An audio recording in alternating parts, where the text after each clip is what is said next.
ജില്ലയിലെ ഇന്ന വിമാനത്താവളം, നമുക്കറിയാം മലപ്പുറം ജില്ലയിൽ ഏത് വിമാനത്താവളമാണ് ഉള്ളത്, അവിടെ 150 കിലോ സ്വർണം പിടിച്ചു, അതുപോലെ ഹവാല പണം പിടിച്ചു. അത്തരത്തിൽ ഒരു സ്വർണം നിയമവിരുദ്ധമായി കൊണ്ടുവരുന്നത് തന്നെ അത് രാജ്യദ്രോഹ കുറ്റമാണ്. ആ രാജ്യദ്രോഹ കുറ്റം സ്വർണം ഉപയോഗിക്കുന്നത് തന്നെ രാജ്യദ്രോഹ പ്രവർത്തനങ്ങൾക്കും സംസ്ഥാന വിരുദ്ധ പ്രവർത്തനങ്ങൾക്കുമാണ്. സമ്പദ് വ്യവസ്ഥയെ അട്ടിമറിക്കാൻ നിരന്തരം ശ്രമിക്കുന്ന വിദേശ ശക്തികളെ നാം ഒന്നിച്ചെതിർത്ത് കൃത്യമായി തെളിവിന്റെ അടിസ്ഥാനത്തിൽ മുഖ്യമന്ത്രി പറഞ്ഞ സ്റ്റേറ്റ്മെന്റ് എന്ന രൂപത്തിൽ അതൊരു തെളിവിന്റെ അടിസ്ഥാനത്തിലാണ്. അത്തരത്തിലുള്ള ഒരു സ്റ്റേറ്റ്മെന്റ് ആണ്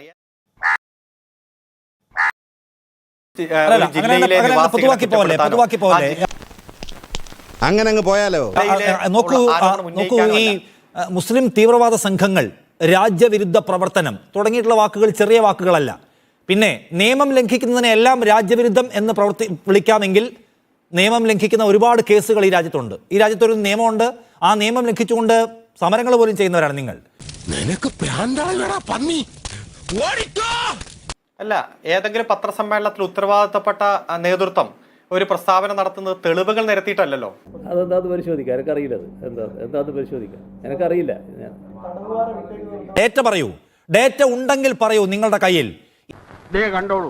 ഏറ്റവും അവസാനം നമുക്കറിയാവുന്ന തിരുവനന്തപുരത്തെ സ്വർണ്ണക്കള്ളക്കടത്ത് കേസിൽ ഇവിടെ NIA വന്നൊരു കേസ് ഇട്ടിട്ട് അതിലൊരു തെളിവ് സമാഹരിക്കാൻ കഴിയാതെ സകലരും പുറത്തിറങ്ങിപ്പോയ കേസാണ് അവസാനത്തെ നമ്മുടെ ഓർമ്മയിലുള്ളത്. നമ്മളെയാണല്ലോ മച്ചമ്പി. ഇവിടെ ഈ രാജ്യത്ത് ഏറ്റവും കൂടുതൽ കള്ളക്കടത്ത് നടക്കുന്ന ഒരു വിമാനത്താവളം ഗുജറാത്തിലെ അഹമ്മദാബാദിലെ വിമാനത്താവളമാണ്. പക്ഷേ അതിന്റെ വാർത്ത വരുമ്പോൾ നമ്മൾ ഇന്ന വിമാനത്താവളത്തിൽ പിടിച്ചു എന്നല്ല, ഗുജറാത്തിൽ ഇത്ര സ്വർണ്ണം പിടിച്ചു എന്നതാണ്. അല്ല, താങ്കൾ പറഞ്ഞു അഹമ്മദാബാദിൽ പിടിച്ചാൽ അഹമ്മദാബാദിൽ എന്ന് പറയില്ലോ, ഗുജറാത്തിൽ എന്ന് പറയുമെന്ന്. അങ്ങനെയാണെങ്കിൽ മലപ്പുറത്ത് പിടിച്ചാൽ കേരളത്തിൽ എന്ന് പറഞ്ഞാൽ പോരെ? ഞാൻ അതാ പറഞ്ഞു വരുന്നത്. ഗുജറാത്തിൽ പിടിച്ചാലും അഹമ്മദാബാദ് വിമാനത്താവളത്തിൽ പിടിച്ചപ്പോൾ അഹമ്മദാബാദ് എന്ന് പറഞ്ഞു. മഹാരാഷ്ട്രയിലാണ് മുംബൈയിൽ വലിയ കള്ളക്കടത്ത് പിടിച്ചപ്പോൾ മുംബൈയിൽ എന്ന് പറഞ്ഞു. ഈ മുംബൈയിലെ ഛത്രപതി ശിവജി വിമാനത്താവളത്തിൽ വെച്ച് പിടിച്ചു എന്ന് പറയാറില്ല. മുഖ്യമന്ത്രി പറഞ്ഞു എന്നുകൊണ്ട് കൃത്യമാവില്ല. മലപ്പുറത്ത് ഇത്ര കേസ് പിടിക്കപ്പെട്ടല്ലോ.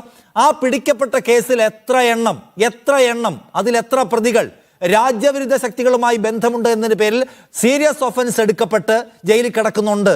കോടതി വിധികൾ വന്നിട്ടുണ്ട്.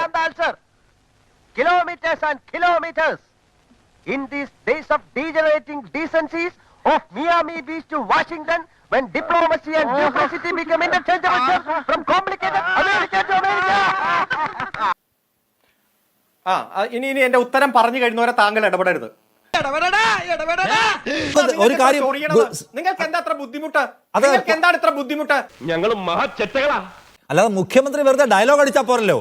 നമ്മുടെ മുമ്പിൽ ഏതൊക്കെ കേസുണ്ട്, ഇതിന് മുഴുവൻ പത്രവാർത്തകൾ പോലും ഉണ്ട്. നിങ്ങൾ പറ, ഏത് കേസാ തീവ്രവാദ ബന്ധമുള്ളത്?